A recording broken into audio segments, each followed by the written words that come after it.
Are you ready? It's the Vanessa Jackson Show. He got the streets on fire. On Power 88.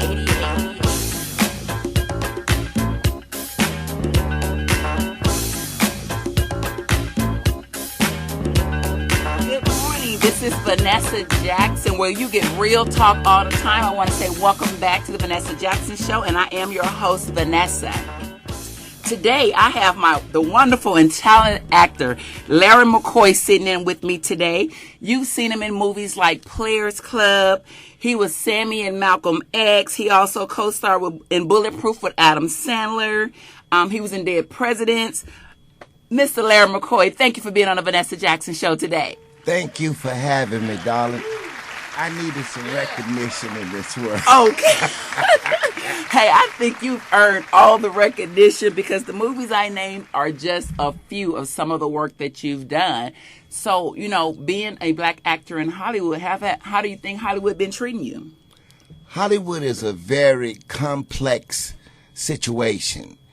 And if you are good, you stand a chance on getting a real good job. Then sometimes if you're not good, you can still get a good job. But me, I was tired. I want to go back to work now, so I've put myself in a position where, being blessed by God, I know that I'm going back to work. Well, I'm glad, because we've been discussing you going back to work for a while. And I think it's just been one of those things with you is that you just not willing to accept any kind of role in Hollywood. I'm not going to, because I know that I'm strong, I'm very blessed, and I'm highly favored. So all I got to do is be patient. Hello? Yes. All I got to do is be patient and wait on God, because I know it's there. And there's no role that I can't play, from a preacher to a gay man, whatever. Right. So in Hollywood, you see a lot of black actors on the screen, and it seems like sometimes that the roles that they get it's like they have to jeopardize themselves. Either have to play gay or they have to play a slave. Do you think that's really what it is for black African Americans? Let me in tell Hollywood? you something. One of the largest black directors in Hollywood, with one of the biggest stars in Hollywood, wanted me to play. The star didn't want me to do it. The director did. I ain't going to call his name. Wanted me to play a gay homeless man downtown L.A. I must have stood up, and I was trying to hold my hand back so I wouldn't knock him out. Right. So I had to say a quick prayer. I said, what do I look like coming on this stage in front of cameras playing a homeless gay man? And I love gay people because they are people too. But don't tell me that that's what you want me to do. Right, absolutely. I'm a gangster at heart. And been like that for a long time. Say that. I don't mind saying so gay roles ain't it's not even in your repertoire. That's not in my repertoire. Okay. Now, I will defend one if necessary, but that doesn't mean I want to play one. Right. I get that, because I even looked at, Octavia Spencer, who was in the movie The Help. She won an Oscar for that movie. And even I looked at one of her statements. She said that she was, that ever since then, she's only getting supporting roles, even after having her status as an Oscar winner. And she said that it's hard for even African-American women to get really good roles. And if you get the ones that do, it's the same ones all the time. Like, Cicely Tyson, I love her to death, but everything she plays is almost to a slavery type role. There you go. And why is it hard to transition out of those roles? Is that if you start that way, does that mean that you pretty much that's where you stay? That's where they want you to stay, because some of them will tell you, well, you are known for this. Well, I'm known for being a gangster in movies, and in real life, I'm a gangster too, so right. I ain't to be messed with. I remember Spike Lee told me when I was doing Malcolm X, you been to acting school. Yeah, the streets. But what he didn't understand was God first, the streets second, and livelihood was third. Right. You know what I'm saying? So there is no role from a doctor, a preacher, whatever, that I can't play. And I know that, as I forestated, I'm very blessed, and I'm highly favored. So I know that there's a job coming to me. I just have to be patient, keep praying, and asking God to show me the way and give me the guidance that I need. Right. Well, you're definitely very, very talented. And you're famous for Players Club. Everybody know you for Players Club. What's the famous line everybody know you for? Do something to make me feel better. Love it. I love it. And that's worldwide. Right. Italy, Australia, Russia, everywhere we've been. People know me for that line. They know you for that everywhere you go. We've been out, people, St. Louis, you know. So, I think I really commend you for the work that you've done as an actor. And I want to see you get bigger roles. And speaking of that, you also working on your own movie, correct? Right. Now, see, here's another thing. Oh, DJ Thump said you're going to be starring DJ Thump. Hey, that's a good role, though. But the movie that I want to do is going to be called Mr. St. Louis, Gangster of Gangsters, the Italian Mafia against a black organization. And I'm the black organization. And I was talking to Spielberg a couple of months ago, and he asked me, he said, well, we can give you 12%. And I told him slavery ended a long time ago. He need to start watching them slave movies. But see, this is the atmosphere that they want to keep us in, that we're down here. No, we're not. We are very important people. And we're some of the most intelligent people in this world. Yes, we are. We're very intelligent, you know. Absolutely. And I don't understand why we have to be judged by the color of our skin. Not by what we can do and what we're capable of doing, but, oh my God, he's black. Well, we have to wait and place him somewhere else. No, let me read the white role. Right. You know what I'm saying? But St. Louis, Mr. St. Louis, is going to be one major movie. Well, I'm looking forward to it. And I'm also looking forward to my role in Mr. St. Louis, because if I'm not in there, I'm going to shut that whole set down. I'm letting you know right now, I'm setting it down. So you bet you know I'm good for it. You know I will shut down your set if I'm not in that movie. And, we got a couple of people that's going to call in today. We got Mr. Big Leroy Mobley, who also, he's an actor, he's a producer. He starred in, he was in Criminal Minds, he was in Casino. He's done a lot of big things on the big screen too. And we also got Hajji Golightly, who is also a talented actor and writer known for movies like Kill the Messenger, Daddy's Little Girl, Joyful Noise. And they're going to call in too, and they're going to shed some light on what we're discussing today. St. Louis. Can I call you St. Louis? Yes, ma'am. All right, I'm going to call you St. Louis. They want to get in on this too because, them being black actors in America too, they face different issues the same that we do, and we just want to kind of like have a discussion about it and what can we do as African Americans to better our roles and improve our roles there too. So Big Leroy Mobley, good morning, good people. Good morning. I'm sitting here with Mr. Actor Larry McCoy. Man, I'm hearing you got St. Louis in the house. I got St. Louis in the house. And then I think we got on the line with us, we have Hajji Golightly. Hey, how you doing, Hajji? I'm phenomenal, brother. What about yourself? Oh, man, I'm doing really, really good. I got a great topic going this morning, man. Well, great. Oh, so to give you guys a little insight again, Hajji Golightly, he just starred in the BET movie Couples Therapy with the singer. It's Couples Therapy, and we got that little southern accent going. And he starred with singer Selena Johnson and Leela James. We got Big Leroy Mobley. You've seen him on Criminal Minds. You've seen him on Black August on the big screen. We got actor Larry McCoy, who is St. Louis and Players Club from Dead Presidents, Malcolm X, just to name a few. So we've been sitting here talking. Hajji, I would like to ask you, while we have you on the line, is, being a black African American in Hollywood, have you faced any issues as far as getting great roles, great pay, or do you think it's hard for us in Hollywood? Right now, I think that the door is wide open. However, you have to say, well, what is it open to? It's open for a lot of nonsense, and I've always kind of believed that if you don't have an identity, then Hollywood will give you one. So you have to know who you are and what you bring to the table, and as well as have a standard. Because if you don't have a standard, man, they'll have you on a corner in a dress, switching, doing everything that's against your principles, and you find it hard to look yourself in the mirror the next day.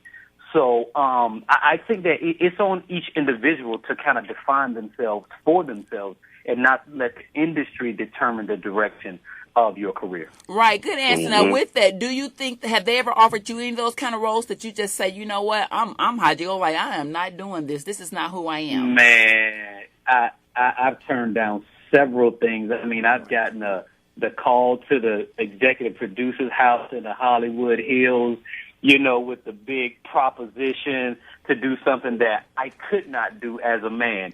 And I walked away from those situations. Right. So, like I said, you got to know who you are, man. Absolutely. Well, Big Leroy Mobley, you've been in the game a long time as well as St. Louis and Hajji. What do you think some of the issues you faced in Hollywood as being a black African American? Well, I'll say this. Man, it's so many things I could tell you about it. I audition all the time, and there have been those offers that have been presented to me, and I've turned down some, and there was one that I kind of got blindsided with. It was a movie called, well, I don't want to say blindsided. Shouts out to the writers and everything, but I did this movie called Ordinary Average Guys or something like that. And it was like Italians and what they were doing. They had the one cool black dude that was me, and they chopped up a dude and everything like that. We were about to chainsaw him. And if you watch the movie, at the end is the twist. And what it was, I don't really want to give it away, but here's what happened. We shot all the scenes of the movie. Everything is going great. I did my scenes and stuff. And then I started noticing, like, this is why you have to read the whole script. At the end of the movie, it's a scene that I had to do with no dialogue. So I didn't, it was nothing else that I needed to read. I just seen my character and read, the name. Next thing you know, we're like, hey, yo, so what, man? Yo, you going to wear this big dress? They going to get this dress for you? No way. I'm like, what? So later on, I'm like, man, then some other people came up to me, yo, dog, they got this dress and them high heels. I'm like, what are you talking about, dude? I'm a mafia gangster's homeboy that's chopping up the dude with this chainsaw. But at the end, they wanted you to be a woman in a dress. Yo, man, they came at me, and they was like, look, the person that's going to put the makeup on you is an Oscar award-winning makeup stylist for the Pirates of the Caribbean movie. She's done all this. She's doing it all. And it was like, yo, wait a minute. I'm raising a son here. I can't do this. And so the director, man, they had a meeting with me, man. They kept on talking. And they was like, look, all right, here it is. Right now, you've already committed to this movie this far. I said, yo, y'all said nothing about me wearing a dress. Come on, man. Come on. Yo, and so then they said, look, and I talked to my agent, my manager, and I was like, yo, dude, I don't want to, like, get blackballed, but I can't do this. And they was like, yo, look, you know who you are in Hollywood, and this is just a scene. How are you an actor? Or, can you do it? This is portraying a character. Right. It's not you, but it's the character. And I've seen that a lot, Big Leroy, because you know what? We've all in the industry and got a lot of celebrity friends, and I get a lot of that, if you don't take the role, they'll kind of like want to blackball you from St. Louis. Do they blackball you from it? Do you think, Larry McCoy? They wouldn't have to blackball me. I wouldn't do it. Period. So even if you think that'll keep you from and getting then future roles? if they did try to blackball me, I'm going to get some more white folks that going to give me some money to do something else. Well, I think DJ Thump have a question. I don't know if it was for Hajji or St. Louis. Who was the question for, DJ Thump? It's actually for anyone that want to jump in. And first of all, good morning, gentlemen. I admire all your work. Hajji, you're just a bomb. Big Leroy, we've already talked, man. You're just a bomb yourself. And, of course, St. Louis. Man, I just can't, talk too much about you. But this is a question. You guys are pretty much established, so it's pretty much easy. You've already got your accolades. You've already got your brand to say. So it's kind of easy for you guys to turn down such roles like that. But I look at other actors like Will Smith, Wesley Snipes, even Ben Rings, Chris Tucker. It seems like all those actors had to portray either a gay role or a role that they didn't want to really do. Even Will Smith had to kiss a dude. That was he started on, was it 60 degrees or something, 10 degrees below, where he was actually gay. Yeah, I mean, so it's almost like in order for you to make it, it's like I don't know, in order for you to make it, you got to do this role. I mean, for those that are just starting out, I'm just starting out. I refuse, and my wife had asked me, "Would you play?" I'm like, I can't do it. I cannot play a gay role. That's just not. And like St. Louis said, nothing against gays. Do your thing, but I don't feel that I have to do that in order for me to make it in Hollywood. So how do you brand yourself and not get blackballed, as Vanessa said, as a starting actor? Can you answer that, Hajji? Well, I'm sorry. I don't. Well, first off, thank you for the question and for the opportunity to respond. But I don't think that I've necessarily arrived by any means. I don't think that once you get to a certain status, then you can begin to define yourself. I think that starts from the very beginning. This is who I am. Whether you like it or not, this is what I bring to the table. Right. Now, like I said, I've walked away from situations where I knew I wouldn't be able to look myself in the mirror. So that started from the beginning. It's not that I made it to the Will Smith status or any of those things. And, they have all these things out on the internet about, the Illuminati and how you have to play a gay role, put on a dress. Right, absolutely. In order to make it to that. I mean, we all hear those rumors. But I think that if you look at what Denzel did in Philadelphia, which is a phenomenal film, he danced with Tom Hanks. He did. He did. Could Hajji do that? I gotta ask myself, like, could I do that? Honestly. And when it comes down to terms of blackballing, I don't even subscribe to that. I think that, if you don't allow yourself to get pigeonholed into one area, like the brother said, you find some more white folks. You get them to give you. That's right. That was St. Louis. and creating an opportunity for yourself to display your art in a way that's complimenting to you, I should say. Right. Mm-hmm. And I definitely agree with that. And I thank you for giving us that response on that, because it's really hard, and I'm glad that you, like you said, you have to define yourself from the very beginning as how you start is basically how you finish. If you start off playing in a dress, more than likely you're going to finish in a dress. But if you start... And for a brother, I'm sorry, as brother, if you start out like that, you are done. You have no place else to go. Mm-hmm. Exactly, mm-hmm. And you've seen that have killed certain people's career. Now, yeah, but on the flip side, let's look at this too. There is a such thing called typecast. I've been typecast. Before my name, I had started getting character names of Black Guy Number 2, and then I started getting different characters, and that's kind of cool. There's a lot of times, like, I'll be the fireman on this, I'll be a gangster, I'll be a whatever on this show. But, when you look at the culture of acting, it's acting. And not defending the writers, I realized that at a certain point in time when the whole down low phenomenon was being put out there, the writers started writing roles like this was the new thing to portray the brothers like this. It was like, wait a minute, man. I remember there was a show, they was like, yeah, it's this phenomenal show coming out. You got to audition. All these brothers going to try to audition for it. And the show was called Noah's Ark. And I'm like, we don't know what this show is about.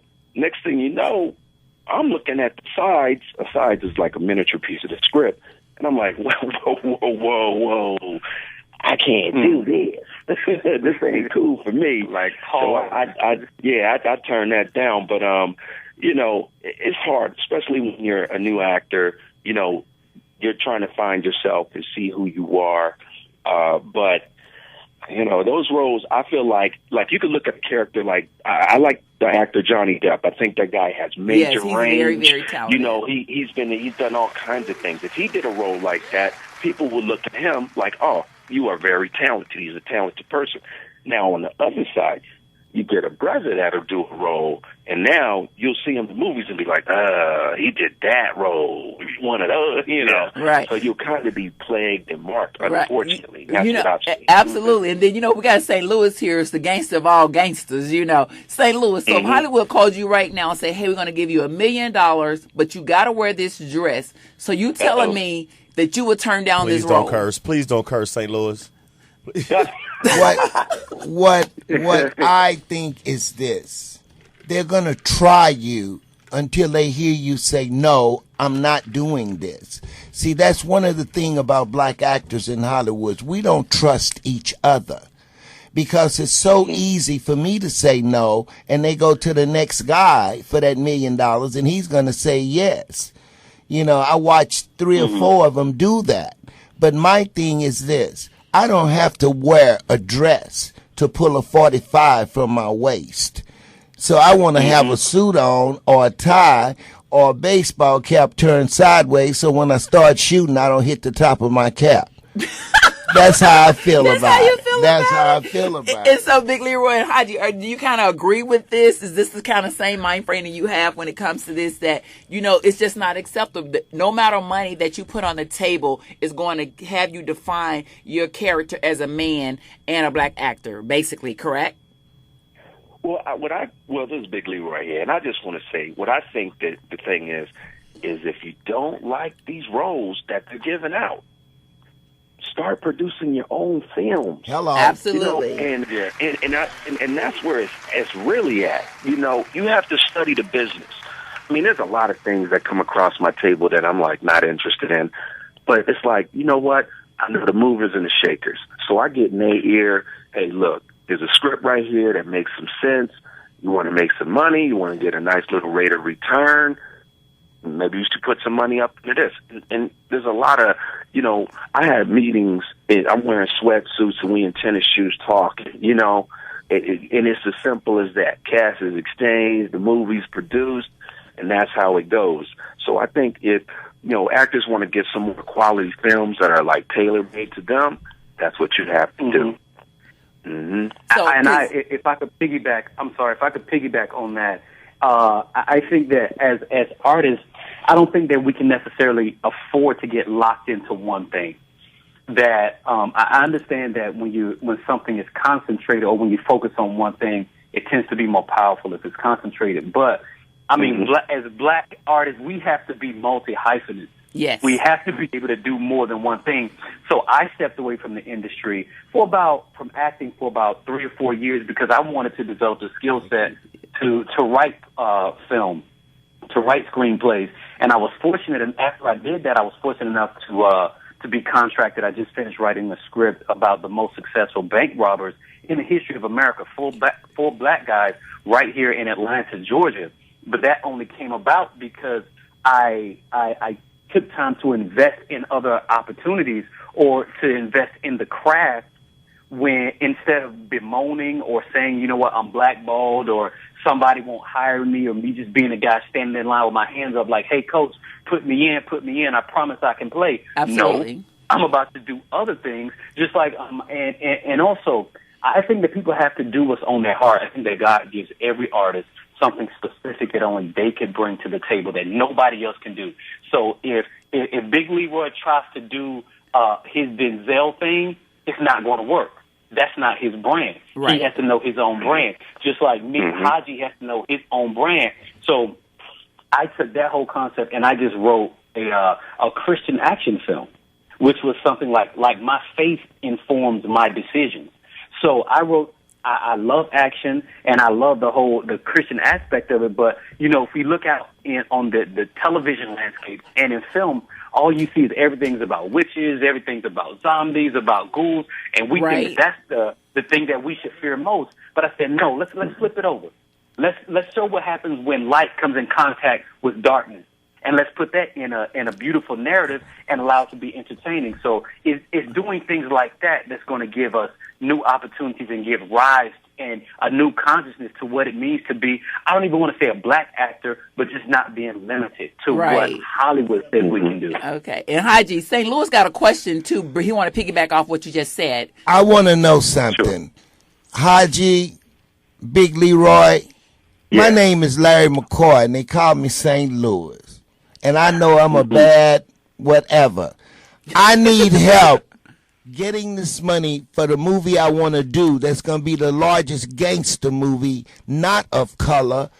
It's going to be the largest gangster movie will be on the screen. And I need help. Will you guys help me? Absolutely. Absolutely. I'm not a producer. I'm more of a writer. But I would love to take a look at the script. I think that being here in Atlanta, a lot of productions are coming here to Atlanta. It's a really fertile area for production. So I'm absolutely open. Okay. Well, we'll definitely connect you all because it seems like you all are on the same page because I know, Hajji, that you're an actor, you're a writer. Big Leroy, he does the same thing. He also produces. St. Louis is now in the process of producing his own movies. Me, I just started writing short films, so I think together we could all collab and do some things, but I definitely want to connect you guys together because all three of you are very talented. I'm big fans of all of yours. DJ Thump, DJ Thump said he gonna be in the movie. I don't know. DJ Thump, you gonna wear a dress? I will not wear a dress. I will not. And the only way I wear a dress if my character is from Scotland. And that's a kilt. And that'll be a kilt with some Chuck Taylors on. That's how I'm gonna do it, man. Right. I think we do. We have a question. Someone calling trying to ask a question. Let me screen this call first. You don't know what this is going on. Screen the call. We want to make sure who we getting, But, I commend Hajji, Big Leroy, St. Louis. I commend you all for the work that you're doing, the giving back that you're doing, and just your creativity. And I'm really looking forward to seeing you all on the big screen. And Hajji, the show, the movie you just did, Couples Therapy, you did a phenomenal job. I just want to say that you were awesome. You did. Thank you. And guys, and if we produce this movie, can we get you in this movie, Miss Jackson? Oh, of course. I'm in there, and I'm going to wear my dress. Okay, no, so would you wear a suit? Would you wear a suit? I can wear a suit, too, because, I can be a gangster, too, and I can be a mafia girl, all that. Okay, now, wait, Vanessa. We have a young lady on the line. Before we pull her up, I have a question for you. Okay, sure. Would you play a gay woman?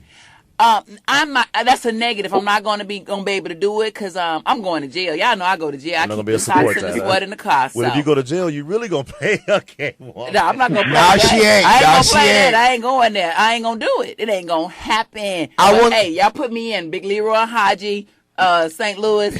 Y'all make sure y'all write me in. Big Leroy and Hajji, listen, the reason I want to do this movie is because I want to help some of these kids here sleeping in cardboard boxes. And that's my main reason. Okay? And I want you guys to know why I'm getting back into film, because I want to help some of these children. And some of these kids are average students in school and can't get no help because they don't have no parents. And if I can get this movie done, I will start a foundation for children, kids that need help, needy kids. And that's what I want to do. So I really need you guys' help to sit down with me, and I just need a certain amount of money to get this done. Okay. And we have a caller on the line. Rosalind? Yes. Rosalind, thank you for calling to the Vanessa Jackson Show. What is your question today? Hi, my husband is a filmmaker, and he has been writing screenplays for, probably about 20 years. I appreciate the conversation that you're having. It's so enlightening. You're very welcome. From what I have seen from my husband, it just seems to be, no matter how talented you are, there's so many talented screenwriters who have many, many scripts sitting on the shelf because, one, no budget, two, no named actor, no Hollywood star that would enable somebody to pick it up, and three, absolutely no way for distribution, no way to get it distributed. And without owning a distribution house, which I don't know if we as African Americans have any in the whole country, but without having access to distribution, they all just sit on the shelf. And you're forced to either say, hey, I'm going to do this as a hobby, do the best that I can to promote my talent, or try to get into Hollywood industry. Well, definitely, Rosalind, we thank you for calling in, and I will make sure that you get my direct number. That way we can talk and communicate after the show as well, and see what we can do to also work with you and maybe help you out in the meantime. Our show is almost up, so I want to say thank all the listeners from all around the world. I want to give out a shout out to my family back down in Arkansas. I know they're listening today. So, mom, brothers, I want to say thank you all, and. I want to give out a big shout out to Big Leroy Mobley for calling in today. Hajji, thank you so much. You guys are so amazing. I thank you. And I can't say enough about Mr. Actor Larry McCoy St. Louis sitting here with me today. It has been a pleasure to have you all on the show today. And I think we should do a part 2 to this. I do too. We should. There's so much. Next time we're going to get an hour, okay? So, again, y'all, that's our show today. I'm your host, Vanessa Jackson, and thank you for listening to the Vanessa Jackson Show, where you get real talk all the time.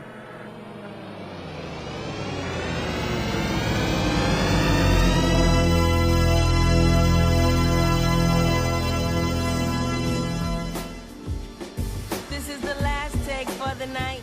Understand that's kind of late, and I gotta get home to my son.